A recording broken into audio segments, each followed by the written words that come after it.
ये चीज और कुछ नहीं। हाँ भाई देखो बेटा, सबसे पहले हमारे पास में क्या है, ये पूरा का पूरा एक स्टैंड है जिसमें हमने दो क्लैंप लगाए हुए हैं और उन क्लैंप के अंदर हमने दो घिरनियां लगा रखी हैं। एक घिरनी ये है और एक घिरनी ये है हमारे पास। और ये घिरनी फ्रिक्शन लेस है, यानी घर्षण रहित, इनमें कोई भी घर्षण नहीं है। ठीक, सबसे पहले हमने क्या किया कि जो हमारे पास में ये वेट है, भार, इन भारों को मेजरमेंट किया। और मेजरमेंट किससे किया? वेइंग स्केल से। या हमारे पास में एक है स्प्रिंग बैलेंस, ये स्प्रिंग बैलेंस है और इस स्प्रिंग बैलेंस से हम इसको मेजरमेंट कर भी लेते हैं।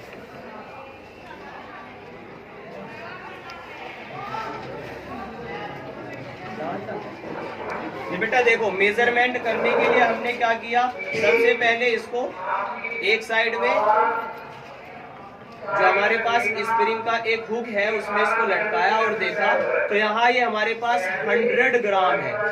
कितना है? 100 ग्राम। यानी हमने तीनों को, ये भी 100 ग्राम, ये भी 100 ग्राम और जो हमने ये तोला है ये भी कितना है? 100 ग्राम। लेकिन अभी हमने ये तोल तो लिया, इसका हमें भार मालूम नहीं है। एज्यूम करिए कि ये मालूम नहीं है, हमें इसका भार ज्ञात करना है। कैसे ज्ञात करेंगे? समानांतर चतुर्भुज के नियम से। समानांतर चतुर्भुज के नियम से। अब वो क्या है देखो कि इसको इस तरीके से सेट करते हैं कि तीनों के तीनों हमारे पास में क्या रहे बेटा, कुछ ऐसे डायग्राम बन जाए। इसको हमने थोड़ा सा छोड़ा और छोड़ने के बाद ये हमारे पास में क्या बन गया, एक डायग्राम बन गया। उसके बाद हमने एक व्हाइट पेज लगा के पहले ही रखा हुआ है। इस व्हाइट पेज पर हम इसका डायग्राम बनाते हैं with the help of simple mirror. With the help of simple mirror. अब इस सिंपल मिरर को हम कैसे रखेंगे? एक हमारे पास में जो इसकी साइड है, कौन सी साइड? ये। अब इस साइड में हमने क्या रखा? मिरर। अब यहाँ से हम लंबन दूर करते हुए मार्क करेंगे। लंबन का मतलब क्या है कि जो आपका ये है और इसका जो मिरर में इसका क्या बन रहा है? प्रतिबिंब। वो प्रतिबिंब दोनों के दोनों एक ही बिंदु पर नजर आए। दोनों के दोनों कहाँ नजर आए? एक ही बिंदु पर। तो देखते हैं यहाँ,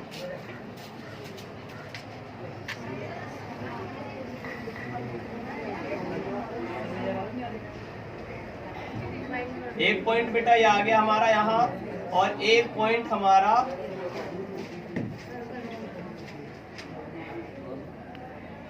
यहाँ पर आ गया। ये दो पॉइंट हमने मार्क कर लिए, एक पॉइंट यहाँ है और एक पॉइंट हमारा यहाँ पर है। इसी तरीके से हमने दूसरी साइड में रखा और दूसरी साइड में भी हम क्या करेंगे, लंबन दूर करते हुए दो पॉइंटों को मार्क कर लेंगे।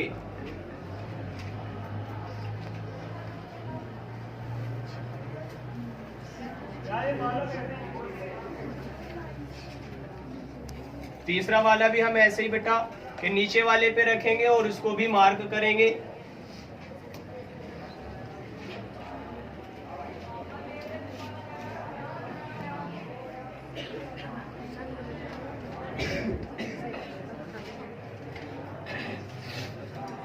अब तीनों पॉइंट मार्क होने के बाद हम इसको यहाँ से निकाल लेंगे और निकालने के बाद मेजरमेंट लिखेंगे, मापन। वो मापन क्या है बेटा? कल हमने मापा हुआ है कि 50 ग्राम भार बराबर कितना? 1 सेंटीमीटर। और हमने कितना लिया हुआ है? 100 ग्राम भार। तो हम लिखेंगे 1 ग्राम भार बराबर कितना बेटा? 1/50 सेंटीमीटर। देन 100 ग्राम भार बराबर कितना? 1/50 गुणा 100 और वो क्या? सेंटीमीटर। ये हमारे पास में आ गया 50 सिगम 50 और 50 दूनी 2 सेंटीमीटर। यानी अब इस डायग्राम में हम 2 सेंटीमीटर का क्या लेंगे बेटा? आर्क लेंगे और उससे वहां कट कर लेंगे और लाइन को ज्वाइन करेंगे। तो अब डायग्राम में बनाते हैं।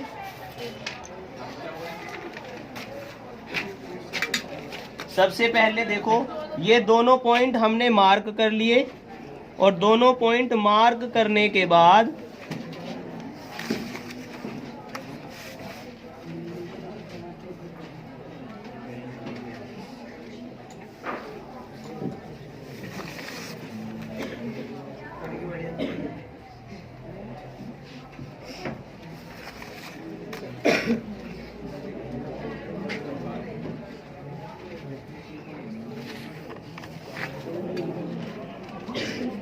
दोनों पॉइंट मार्क करने के बाद बेटा हमने 2 सेंटीमीटर का एक क्या लगाया, यहाँ आर्क लगा दिया स्केल की सहायता से, और दूसरे साइड पे हमने क्या किया, 2 सेंटीमीटर का एक आर्क लगा दिया स्केल की सहायता से।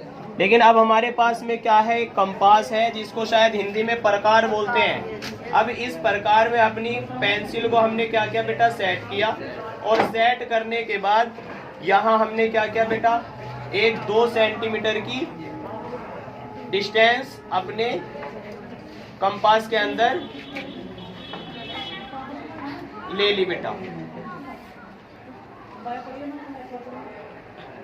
अब ये देखिए यहाँ इस पॉइंट पे रखा और एक आर्क लगाया, और दूसरा हमने इस पॉइंट पे रखा और दूसरा आर्क लगाया।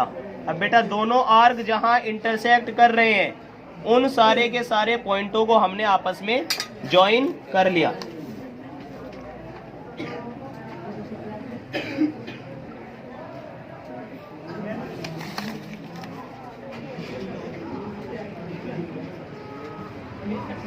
ज्वाइन करने के बाद हमने इस समानांतर चतुर्भुज का विकर्ण बेटा आपस में मिला दिया। मिलाने के बाद इसको हमने मेजर किया, और मेजर करने पे हमारा आया ये 1.9 सेंटीमीटर। कितना आया ये? अब देखो 1.9 सेंटीमीटर, और हमने मापा हुआ है कि 1 सेंटीमीटर बराबर 50 ग्राम भार।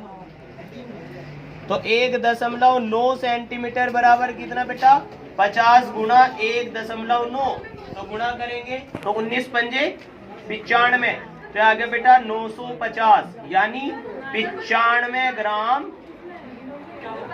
कितना आ गया ये, 95 ग्राम भार। तो यानी हमने लिया था कितना, 100 ग्राम भार, और कितना आया, 95 ग्राम भार। इसका मतलब कि हमारे पास में जो पैरेललोग्राम है बेटा, उसमें क्या है, त्रुटि होती है। क्या होती है? त्रुटि। और जिसका मान हम फॉर्मूले से निकालते हैं, और फॉर्मूला क्या था हमारा, प्रतिशत त्रुटि। प्रतिशत त्रुटि बराबर प्रायोगिक मान, प्रायोगिक मान माइनस प्रामाणिक मान अपॉन प्रामाणिक मान,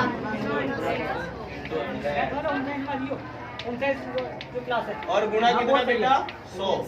ये था, तो हमारे पास में आ गया, और उसकी वैल्यू पुट करेंगे। प्रायोगिक मान कितना था, 95 माइनस 100 अपॉन 100 गुणा 100, तो आ गया बेटा -5 अपॉन 100, तो इनटू में 100, तो कितने परसेंट की त्रुटि आई, यानी 5% की त्रुटि है। और माइनस क्या बता रहा है कि 5% वेट हमारा क्या हो गया, और वो हमने मापा भी है कि 5% की तो कम हुआ है बेटा, यानी 100 का 5% कितना होता है, 5, तो 5 कम हो गया, तो कितना बचा हमारे पास, 95। ठीक है, क्लियर।